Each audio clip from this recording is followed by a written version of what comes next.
I honestly didn't think that I would ever have to make a video like this, but clearly something has happened to my hair and I have to address it. I have to talk about it. Welcome to Curly Not Sorry, the unapologetic channel where we debunk and demystify all of the misinformation that is out there about curly hair, and we teach you how to properly care for your curls.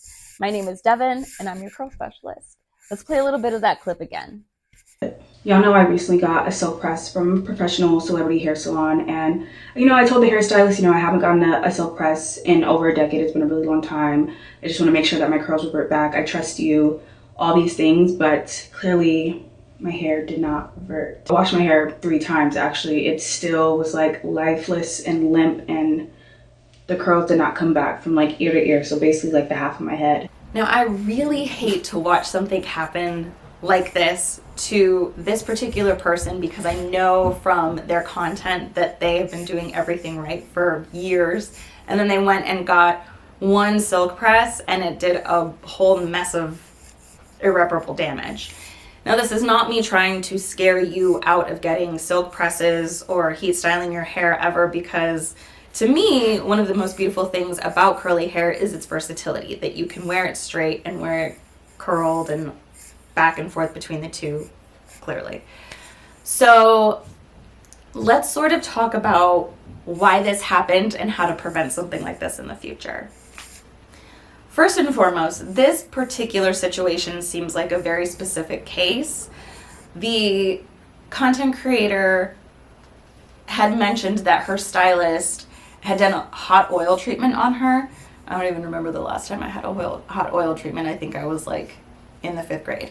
Her stylist had done a hot oil treatment first, thought she washed it all out, and then started heat styling her, realized that there was still more oil in there that needed to be washed out, and then washed it again, and then heat styled it again. And I think that happened more than once. And so by the time everything was done, the bottom half of her hair had been straightened twice with oil and then once without.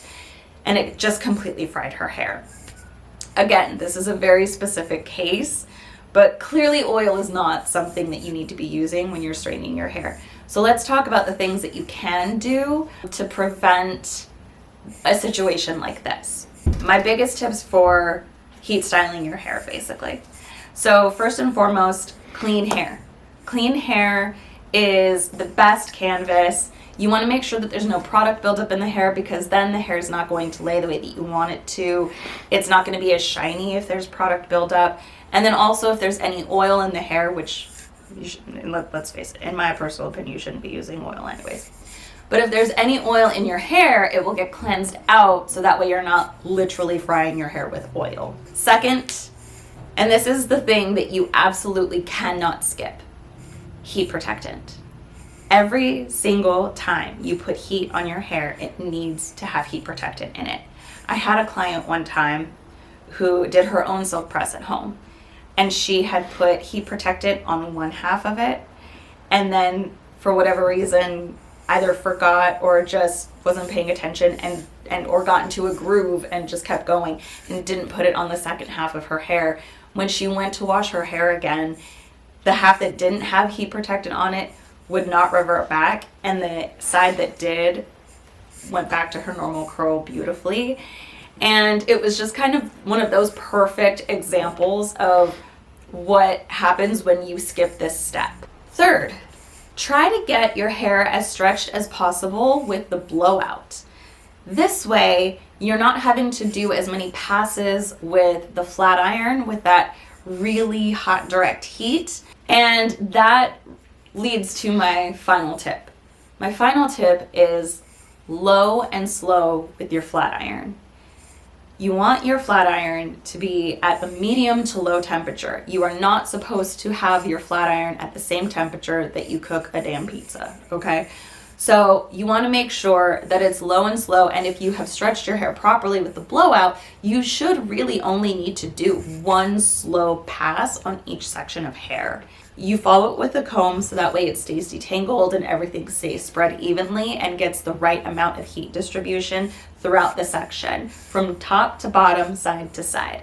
These are my biggest tips for preventing heat damage with your hair. Now, the way you sort of take care of it is you can sleep with a bonnet. If you have curls in your hair, you can put it in a bun. You can do those night wraps of the heatless curls just to keep those curls maintained. And make sure that you are wearing a shower cap so that way the steam from your shower isn't turning you into a frizzy hot mess the next day.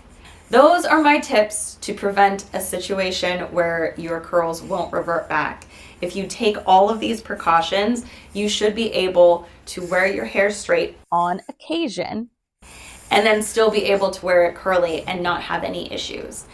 Last but not least, make sure you get your regular trims. Always, always, always, regular trims.